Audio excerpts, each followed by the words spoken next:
Someone's asked me to explain the 2300 days of Daniel 8:14, and honestly, this is where a lot of interpretations go off track.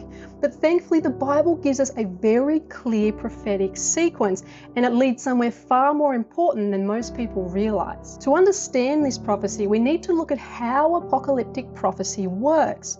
Daniel's 2, 7, and 8 all follow the same sequence of events, each one repeating and expanding on the one before it. And if we come to Daniel 7, we get a clear understanding of this sequence.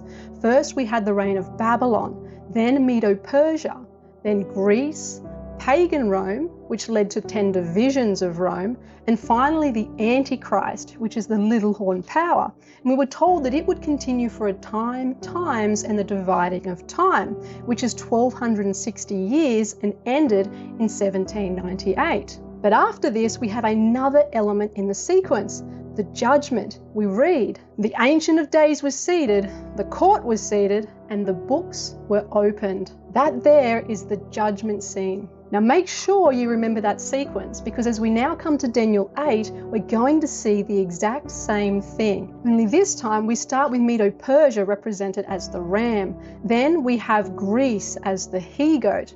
From here, we see 4 horns arise, which represent the 4 divisions of Greece. And out of these, we see another little horn, which represents Rome in its 2 phases. First, it's pagan Rome conquering horizontally toward the south, toward the east, and toward the glorious land.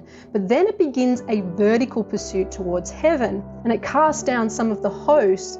He even exalted himself as high as the prince of the host. At this point, the little horn fully aligns with that of Daniel 7 and represents the Roman Catholic papacy. Now, just as in Daniel 7, we expect to see a judgment scene follow, and it does, only this time it's worded a little differently. The question comes, how long will the vision be concerning the daily sacrifices and the transgression of desolation, the giving of both the sanctuary and the host to be trampled underfoot? And the answer, for 2,300 days, then shall the sanctuary be cleansed. What does the cleansing of the sanctuary mean? In order to understand this, we must go back to the Old Testament to see how sin was dealt with through the sanctuary system. The first step is shown in Leviticus chapter 4, where we read, "He shall bring as his offering a kid of the goats, lay his hand on the head of the sin offering and kill the sin offering." This symbolized the transference of sin from the sinner to the substitute, but then the priest would take the blood representing the life of the substitute and apply it to the sanctuary. Then the priest shall put it on the horns of the altar, or sprinkle it 7 times in front of the veil. Now this was done daily, symbolically transferring sin into the sanctuary, defiling it.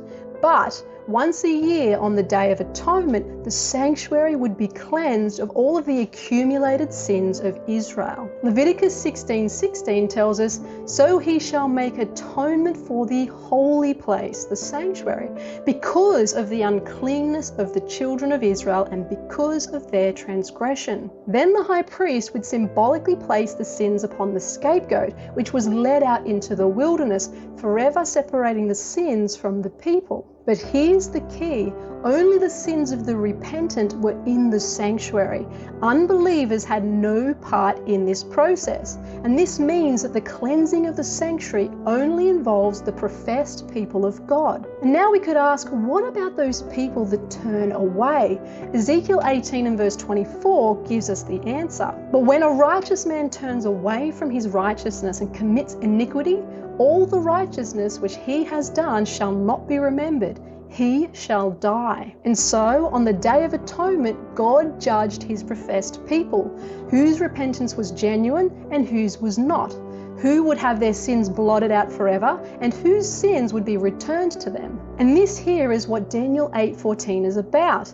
The cleansing of the sanctuary involves the judgment of the righteous, those who have had their sins sent to the sanctuary through Christ. Now, if we go back to the prophetic timeline, this judgment takes place after the 1260-year reign of the little horn, which is after 1798. So it can't refer to the earthly sanctuary because it ended at Calvary when the veil was torn from top to bottom. Instead, it points to the heavenly heavenly sanctuary of the new covenant, where Jesus now ministers as our high priest. But Christ came as high priest of the good things to come, with the greater and more perfect tabernacle not made with hands, that is, not of this creation. The earthly sanctuary was just a shadow. Heaven is the reality. But wait on a minute. Does heaven really have anything in it that could need to be cleansed? We have the answer here in Hebrews 9 and verse 23. It was necessary that the copies of the things in the heavens, that is to say the earthly sanctuary, should be purified with these, the blood of bulls and goats. But the heavenly things themselves, the heavenly sanctuary, with better sacrifices than these, it required the blood of Christ. Even the heavenly sanctuary needs to be cleansed, not because there's actual sin there, but because it contains a record of the sins of God's people, just as the earthly sanctuary symbolized. Now, as to the timing, we've already seen that the judgment takes place after the reign of the little horn, which is after 1798.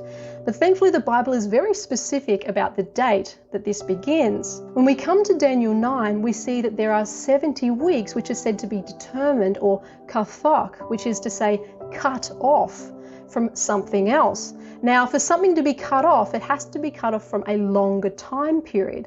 Now, in this case, the only contextually longer time period is that given in Daniel 8, the 2300 days. And what this means is that both the 70 weeks and the 2300 days have the same starting point. And Daniel 9 tells us that the starting point is with the command to restore and rebuild Jerusalem, a command given by Artaxerxes in the year 457 BC. From here, we need only go forward 2,300 prophetic days, which are 2,300 years when we apply the day for a year principle, just as we have to do for the 70 weeks. And that then brings us to the year 1844. And in that year, the Day of Atonement fell on October 22. And so now we have the time that this judgment began. October 22, 1844, the judgment of the righteous began in heaven. So Daniel 8:14 is about Christ's work in the heavenly sanctuary, judging his professed people and preparing to finish his work of redemption. The judgment has already begun. Are you ready?